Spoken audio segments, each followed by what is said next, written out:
Hello students, मेरा नाम है नसीम और आज हम क्लास 9 के chapter number 4 the linear equation in two variable को डिस्कस करने जा रहे हैं। आज मैं इंग्लिश मीडियम में वीडियो बना रहा हूँ, नेक्स्ट वीडियो जो होगी वो हिंदी मीडियम में होगी। तो देखते हैं कुछ प्रॉपर्टीज़ जो इस चैप्टर की हैं। फॉर एग्जाम्पल फर्स्ट वर्ड जो है इसके अंदर लीनियर यूज हुआ है, ठीक है। लीनियर का मीन्स होता है power 1। For example like this x की पावर 1 है, it means it is a linear, ठीक है फ्रेंड्स। उसके बाद इक्वेशन वर्ड यूज हुआ, सेकंड वर्ड इज इक्वेशन। इसका मतलब है कि एक अलजेब्रिक एक्सप्रेशन के अंदर साइन जो होगा वो इक्वल टू का होगा, जैसे कि आप जानते ही हैं इक्वल टू का साइन ये होता है दिस। उसके बाद थर्ड वर्ड जो यूज हुआ है वो वेरिएबल हुआ है, लाइक टू वेरिएबल। इसका मतलब कि इसके अंदर जो वेरिएबल होंगे वो दो होंगे, लाइक दिस। अब वेरिएबल का मतलब जानते हैं कि वेरिएबल क्या होता है, ठीक है। तो ए से लेकर जेड तक स्मॉल अल्फाबेट्स जो होते हैं हमारे पास वो हमारे वेरिएबल्स होते हैं, ठीक है।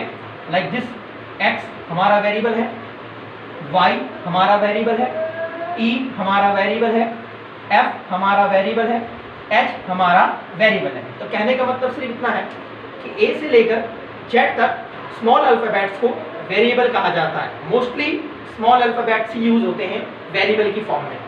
तो ये जो चैप्टर है जिसका नाम है linear equation in two variable, तो हम इस चैप्टर के अंदर basically linear equation in two variable पढ़ेंगे, ठीक है। एक ऐसी इक्वेशन जो लीनियर होगी मीन्स पावर 1 होगी, ठीक है। एंड वो इक्वेशन होगी उसके अंदर इक्वल टू का साइन होगा एंड उसके अंदर टू वेरिएबल्स मीन्स की एक्स वाई या कुछ भी समथिंग टू वेरिएबल्स होंगे। For example like this 2x plus में 3y इक्वल टू में 7, ठीक है। इसके अंदर आप देख सकते हैं फ्रेंड्स इक्वल टू का साइन है, that is means equal to मतलब इट मीन्स इक्वेशन है ये। उसके बाद x and y two variables है इसके अंदर, जो कि यहाँ पे वर्ड यूज हुआ है टू वेरिएबल, ठीक है फ्रेंड्स। उसके बाद हमारे पास इन दोनों की जो पावर्स हैं वो कुछ भी नहीं है, कुछ नहीं होती तो क्या मानते हैं 1 मानते हैं। इट मीन्स इसके अंदर जो पावर है वो हमारा 1 है, इट मीन्स ये क्या हमारे पास एक, ठीक है, लीनियर है। तो सब कुछ मिलाने के बाद तो combination of whole words is linear equation in two variable, ठीक है फ्रेंड्स। आगे बात करते हैं, ये कुछ प्रॉपर्टीज है इस चैप्टर की। अगर आपको ये चैप्टर समझना है तो पहले आपको ये प्रॉपर्टीज समझनी होंगी, उसके बाद ही आपको ये चैप्टर समझ में आएगा। अन्यथा ये चैप्टर बिल्कुल आपके समझ में नहीं आने का। मैं बिल्कुल जीरो से आपको पढ़ा रहा हूँ और आपको ध्यान देने की जरूरत है। अगर आप इन प्रॉपर्टीज को आपने पढ़ लिया तो ये चैप्टर आपके लिए बिल्कुल आसान हो जाएगा, क्योंकि ये मोस्ट इंपॉर्टेंट प्रॉपर्टीज हैं इस चैप्टर को लेकर। नेक्स्ट टॉपिक हमारे पास the general form of a linear equation in two variable. For example अगर मैं आपसे कहूँ ह्यूमन बींग्स कैसे दिखते हैं तो आप कहोगे सर ऊपर होता है, उसके बाद हाथ नीचे होते हैं, 2 हाथ होते हैं इस तरफ, उसके बाद लैग्स होते हैं, उसके बाद चेस्ट होती है। तो इसी तरीके की हर चीज की अपनी एक फॉर्म होती है।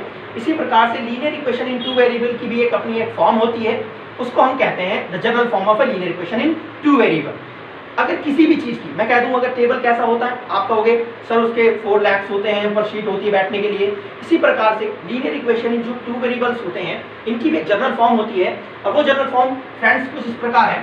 The ax where a is a constant and by and b is a constant and c is also constant equal to में 0। तो फ्रेंड्स बात करते हैं जो x है, ये a जो है हमारा ये कोएफिशिएंट ऑफ x है and b is coefficient of y and c is constant equal to में 0। तो आप देख सकते हैं कि यहाँ पर x भी है and y भी है and एक कांस्टेंट वैल्यू है और इन दोनों की पावर 1 है और इक्वल टू में 0 है। तो ये हमारी है form the general form of a linear equation in two variable. मैं आपको बता दूं फ्रेंड्स ये चैप्टर मोस्ट इंपॉर्टेंट है क्लास 10th को भी लेकर, क्योंकि क्लास 10th में यही चैप्टर दोबारा रिपीट होगा लेकिन एक वाइड फील्ड में होगा। आज यहाँ पर हम एक सिंगल इक्वेशन के बारे में डिस्कस कर रहे हैं, लेकिन क्लास 10th में pair of linear equation in two variable की बात होगी। मतलब कि वहाँ पर सिर्फ 2 पेयर की बात होगी। जब भी कोई टॉपिक अगर आएगा तो वो पेयर में आएगा। पेयर का मीन्स है कि इक्वेशन 2 होगी, लेकिन क्लास 9 के अंदर सिर्फ सिंगल इक्वेशन के बारे में डिस्कस कर रहे हैं। लेकिन मोस्ट इंपॉर्टेंट चैप्टर है। अगर आपका बेस यहाँ पे स्ट्रॉन्ग हुआ तो आप क्लास 10 के अंदर ये चैप्टर आपके लिए बहुत ईजी हो जाएगा, वरना ये चैप्टर आपके लिए कठिन होने वाला है अगर आपने प्रॉपर्टीज पर ध्यान नहीं दिया तो। फॉर एग्जाम्पल बात करते हैं लाइक दिस 7x प्लस में 8y प्लस में 10 इक्वल टू में 0। It is general form of a linear equation in two variable. Like अभी मैंने बताया था ax प्लस में by प्लस में c इक्वल टू में 0, वेयर मैंने एग्जांपल दिया है 7x प्लस में 8y प्लस में 10 इक्वल टू में 0। आप देख सकते हैं पहले x वाला आया है, फिर y वाला आया है, फिर c आया है, where c is a constant, some value, some number, like 10 equal to में 0, the whole value equal to में 0। सभी वैल्यू को हमें बराबर में किसके लेना है, 0 के। वेयर आप देख सकते हैं फ्रेंड्स यहाँ पे x के साथ a है और यहाँ पे x के साथ 7 है। It means the value of a is equal to में 7। यहाँ पे a की वैल्यू 7 हुई एंड यहाँ पे y के साथ b है, y के साथ b है और यहाँ पे y के साथ जो हमारा 8 है। It means the value of b equal to में 8। वेयर c, हमारे पास जो c है वो क्या है, 10 है। c जो है उसकी वैल्यू क्या है, 10। तो ये थी हमारी general form of linear equation in two variable. 1 marks का क्वेश्चन हमेशा सीबीएसई में फर्स्ट टर्म में ये आता है। एक इक्वेशन होगी और उसको जनरल फॉर्म में लगाने के लिए दिए देगा आपको, तो इस तरीके से लगाना होगा। ये तो सिंपल फॉर्म थी, अभी हम डिस्कस करेंगे नेक्स्ट पार्ट में इसको। अब थर्ड प्रॉपर्टी है the linear equation in two variable have infinite number of solution. कि एक linear equation in two variable की जो सॉल्यूशंस होते हैं वो इन्फिनिटिव होते हैं। कितने होते हैं, इन्फिनिटिव। क्योंकि linear equation in two variable को जब भी कभी हम सॉल्व करेंगे तो x एंड y की दो वैल्यू आती है और उसको जब कार्टेशियन प्लेन पे पुट करते हैं तो कार्टेशियन प्लेन पे मैनी नंबर ऑफ ठीक है सॉल्यूशन इसके फाइंड आउट होते हैं। क्योंकि लीनियर इक्वेशन कहीं पे भी ठीक है स्टॉप नहीं होती। अगर आप x की वैल्यू उसके अंदर रखते जाएंगे तो we will put the x की value then the find the y की वैल्यू, तो y की वैल्यू हमारी निकलती जाएगी। तो इसीलिए the linear equation in two variables के जो सॉल्यूशन होते हैं वो इन्फिनिटिव नंबर ऑफ सॉल्यूशंस होते हैं। ठीक है, ये थर्ड प्रॉपर्टी है। Fourth property the linear equation in two variable is always form a straight line. ये मोस्ट इंपॉर्टेंट पार्ट है इस चैप्टर का कि linear equation in two variable का, लीनियर इक्वेशन जो टू वेरिएबल होती है वो हमेशा एक स्ट्रेट लाइन को फॉर्म करती है। आगे हम ये सीखेंगे जब हम क्वेश्चंस को अटेम्प्ट करेंगे। एक लीनियर इक्वेशन टू वेरिएबल को जब हम सॉल्व करेंगे और उसको कार्टेशियन प्लेन पे पुट करेंगे ग्राफ पे, तो आप देखेंगे कि आप जितने भी पॉइंट्स निकाल लिए, मिनिमम 3 पॉइंट्स निकालने होते हैं। जब आप उसको फॉर्म करेंगे, उसको पुट करेंगे ग्राफ पे, तो आप देखेंगे स्केल से एक स्ट्रेट लाइन डायरेक्शन में एक लाइन फॉर्म्ड होगी और वो लीनियर इक्वेशन टू वेरिएबल की इक्वेशन वो लाइन होगी। तो जैसा कि आगे हम डिस्कस करेंगे इसके बारे में। तो फर्स्ट टॉपिक को हम उठाते हैं जो कि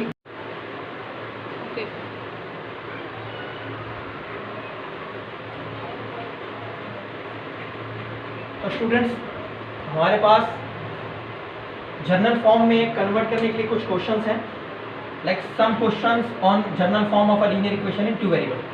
जैसे कि मैंने अभी थोड़ी देर पहले बताया कि सीबीएसई में इसका 1 मार्क्स का एक क्वेश्चन आता है कि आपके पास एक इक्वेशन होगी और वो अनसिस्टमैटिक तरीके से लगी होगी।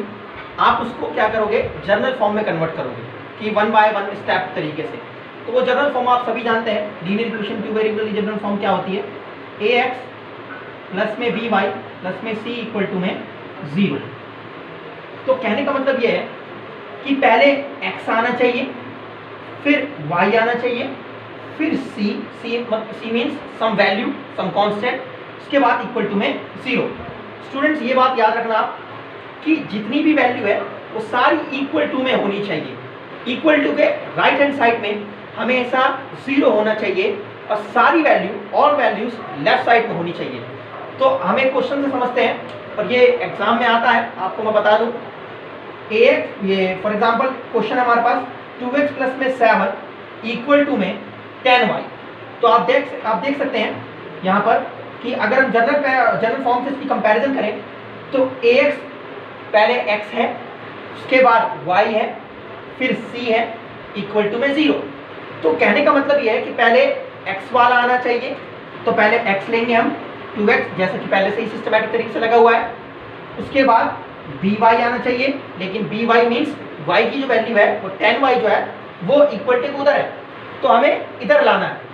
तो वो प्लस का है तो इधर जाके जो होगा हमारे पास माइनस का, लेकिन हम यहाँ पे जो साइन है हमारे पास प्लस का है तो हम इसको ब्रैकेट में ही माइनस का 10y रखेंगे। उसके बाद फिर सी आना चाहिए, C means some value, some constant. तो यहाँ पे हमारे पास 7 है कांस्टेंट, तो 7 तो पहले से इधर था तो ये प्लस का है, तो यहाँ पे हमारे पास प्लस इक्वल टू में 0, वहां तो कुछ बचा नहीं, 10y इधर था इधर आ गया, तो ये प्लस का इधर जाके माइनस का आ चुका है और यहाँ पे कुछ नहीं है तो इक्वल टू में 0। उसके बाद 2x plus minus minus 10y और प्लस में 7 इक्वल टू में 0। अब यहाँ पे हम कंपैरिजन करेंगे कि x के साथ a है, लेकिन यहाँ x के साथ हमारे पास 2 है, तो यहाँ पे हमारे पास a की वैल्यू हो गई 2।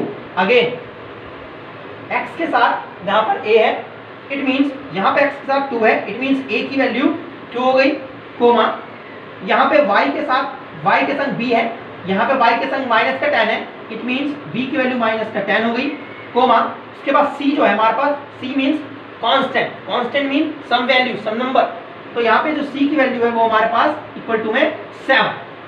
तो फ्रेंड्स ये हमारा जनरल फॉर्म के टॉपिक पे एक क्वेश्चन था, क्योंकि 1 मार्क्स का 2 मार्क्स का सीबीएसई एग्जाम में आता है 95%, आपको मैं बता दूं, ठीक है। इसके बाद अगेन 4 क्वेश्चन है, 2 मैं खुद करूंगा, 2 आप अटेम्प्ट करेंगे घर पे और कमेंट में लिखेंगे। ओके स्टूडेंट्स, नेक्स्ट क्वेश्चन मैं आपको बता दूं like this, 3y equal to में 0। तो जनरल फॉर्म लिखेंगे ax प्लस में by प्लस में c इक्वल टू में 0, ये हमारी जनरल फॉर्म है स्टूडेंट्स, आपको पता है पहले से ही।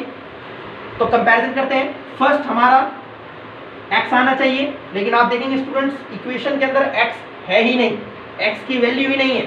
तो आपको मैं बता दूं, जो वैल्यू नहीं होती, आई एम रिपीट अगेन, जो वैल्यू नहीं होती उसको हम 0 मान के चलते हैं। तो आप देखेंगे कि यहाँ पर 0x लेंगे, क्योंकि x की वैल्यू नहीं थी, 0 मीन्स 0, तो इसका मतलब 0 लेंगे, फिर y आएगा मतलब by, y की वैल्यू होगी, y की वैल्यू पहले से ही 3y है, तो प्लस में 3y ले लेंगे, क्योंकि y की 3y जो है वो पहले से ही प्लस में है, तो हम प्लस का साइन लेंगे। उसके बाद हमारे पास वैल्यू क्या है, constant, c means constant, constant means some value, value हमारे पास क्या है 0, तो 0 प्लस का उधर जाके इधर आके क्या हो जाएगा हमारे पास, ठीक है। हमारे पास यहाँ पे क्या c की वैल्यू भी नहीं है, c मींस वैल्यू नंबर हमारे पास नहीं है, तो ये प्लस का है हमारे पास 0, तो यहाँ आके क्या हो जाएगा हमारे पास ये माइनस का 0 इक्वल टू में 0 मान लेंगे। उसके बाद 0x प्लस में 3y प्लस माइनस माइनस का 0 इक्वल टू में 0, ये हमारी सिस्टमैटिक तरीके से फॉर्म में आ गई लीनियर इक्वेशन टू वेरिएबल। उसके बाद a and b and c की वैल्यू फाइंड आउट करेंगे। तो a की वैल्यू हमारे पास यहाँ पर कंपैरिजन करेंगे, x के साथ a है, यहाँ पे x के साथ 0 है, तो a की वैल्यू 0 हो गई, कोमा यहाँ पर b के साथ हमारे पास y है, y के संग b है, तो y के संग यहाँ 3 है, तो इट मीन्स b की वैल्यू कितनी हो गई हमारे पास, ठीक है 3। उसके बाद हमारे पास c की वैल्यू लास्ट वैल्यू होती है, लास्ट वैल्यू हमारे पास कितनी है माइनस का 0, ये हमारे पास हो गया answer. Student pause the video to note it down।